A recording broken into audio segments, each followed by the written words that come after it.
Okay, now we're going to look at how to identify the angle between a line and a plane, and how to identify the intersection point that is the contact point between the line and the plane.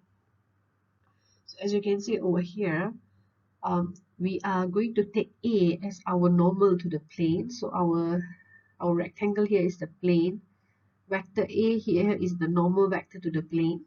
As you can see, it's 90 degrees apart from the plane. And the U is the line that is actually intersecting with the plane. So if we are going to use the vector U, it will be the direction vector from the plane, from the equation of the line. Right? So bear in mind, U will be the direction vector of the line, and A will be the normal to the plane. Right? Theta is the angle which is between the line U and the plane, right? And over here, the angle between the plane, which is the line which is normal to the plane, and the line U is 90 minus theta. Is obvious over here because the angle between the normal and the plane has to be 90 degrees, and theta is the value between the line and the plane. So therefore, the angle between the normal and the line would be 90 minus theta. So theta basically over here in conclusion is the complement of the angle between the line and the normal, right? Next, sine theta here can be written as cos 90 minus theta. We will use the modulus term here simply because theta is less than 90 degrees over here.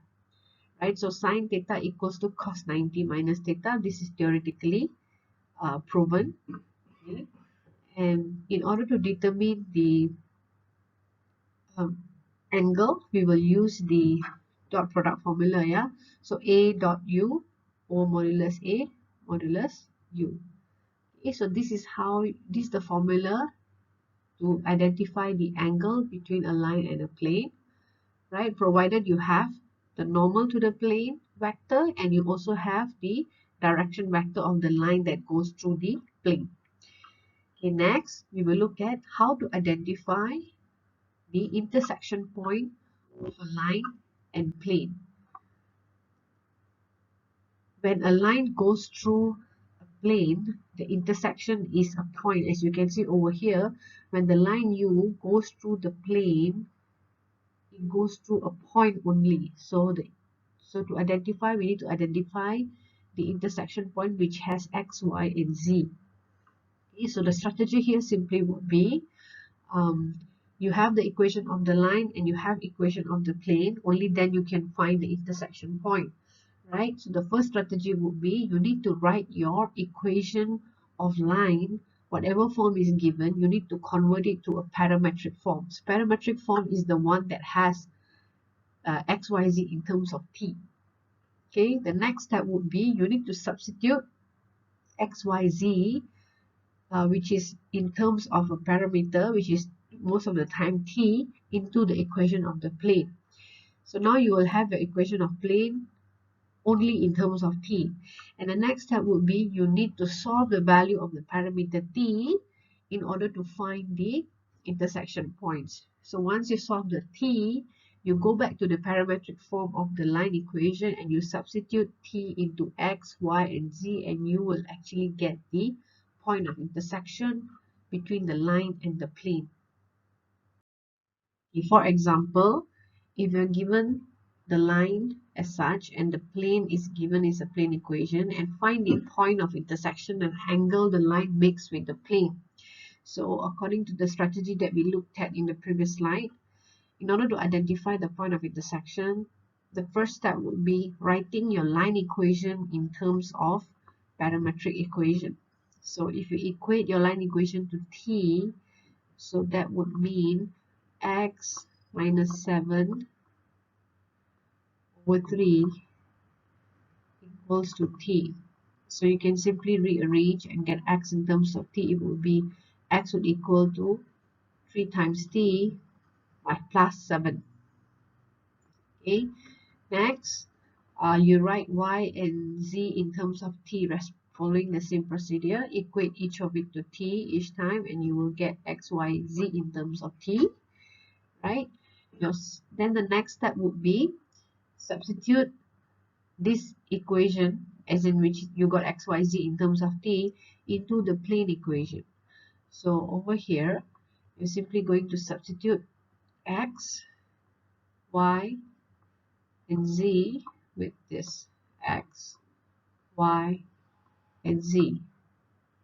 Okay, you substitute and equate it to 28, which is the equation of the plane, right? And expand this, simplify it, and solve t, and you will get a t value. You should get a whole number, okay? And t is -2. So in order to get the point of intersection, since you already have t as -2, you can simply substitute your t value into x, y, and z in order to get a coordinate. So by substituting t as -2, you have already got your x as 1, y as 3, and z as -2, and you write out your answer as a point of intersection. It must be written in a coordinate form. Next, for part B, you need to identify the angle which the line makes with the plane. So before you need to identify an angle, you need to have two vectors. So in this case, the vectors that are relevant are to the line. As I mentioned in the previous slide, it has to be the direction vector of the line, which is simply the denominator values respectively. So it is 3i plus 4j minus 5k. So this is the direction vector of the line, and we are taking u as a symbol for the direction vector of the line. Okay, and then for the vector which is normal to the plane, it will simply be 6i plus 4j minus 5k. So we have got the two relevant vectors here. And now we will actually see how to identify the angle by using this formula as mentioned earlier. So sine theta equals to cos 90 minus theta, and we are going to use this formula, which is a dot u, and modulus over modulus a multiplied by modulus u. So in this case, just substitute. Dot product is simply multiplying 6 times 3 plus 4 times 4, and -5 plus -5 multiplied by 13.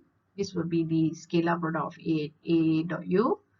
Okay, and then the denominator would be magnitude of each of the vectors. So it's 6 squared plus 4 squared plus 25, right? 3 squared plus 4 squared plus 13 squared, which is this. Okay, so you simplify it, and remember it should be a modulus, therefore every negative value becomes positive. Okay, and then since sine theta is 0.254, so theta would be shift sine 0.254 is 14.7 degrees, correct to three significant figures.